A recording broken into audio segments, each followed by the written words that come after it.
Hi friends, పొరిగింటి పుల్లకూర రుచులు. ఈరోజు మనం టేస్టీగా హెల్తీగా టీని తయారు చేద్దాం. ముందుగా స్టవ్ వెలిగించుకొని ఒక టీ గిన్నె పొయ్యి మీద పెట్టేసుకోవాలి. ఇప్పుడు ఒక గ్లాస్ వాటర్ని వేసుకోవాలి. తర్వాత ఒక గ్లాసు చిక్కటి పాలును వేసి ఇప్పుడు మనం టీని తయారు చేయడానికి ఒక టీ స్పూన్ టీ పొడిని యాడ్ చేసేద్దాం. టీ పొడి కూడా వేసిన తర్వాత ఒక చిన్న అల్లం ముక్కను దంచి ఇందులో యాడ్ చేసేద్దాం. అల్లం ముక్క కూడా వేసేసాం కదా. ఫ్రెష్గా ఉండే మనం పూజకి ఉపయోగించే తులసి ఆకులు కాకుండా వేరేగా ఇంటి అవసరాలకి తులసి చెట్టుని పెంచుకుంటాం కదా, అందులో ఆకులను తీసి ఈ టీలో తయారు చేయడానికి వేసుకోవాలి. అలాగే ఒక ఇలాచీని కూడా దంచి వేయండి. టేస్ట్ అద్దరిపోతుంది. గుమగుమలాడుతూ మన టీ రెడీ అయిపోతుంది.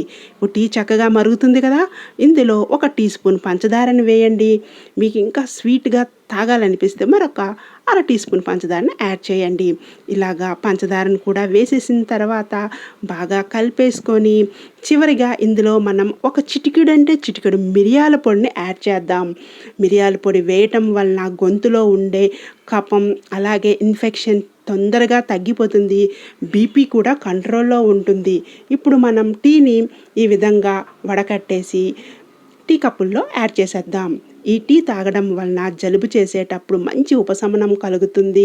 అలాగే టేస్ట్ చాలా బాగుంటుంది.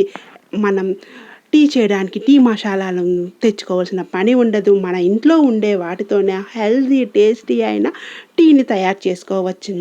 ఒకసారి ఈ విధంగా ట్రై చేయండి. మీ ఫ్రెండ్స్కి రిలేటివ్స్కి షేర్ చేయండి. హెల్తీ టేస్టీ అయిన టీని తాగండి. Please like, share, subscribe my channel.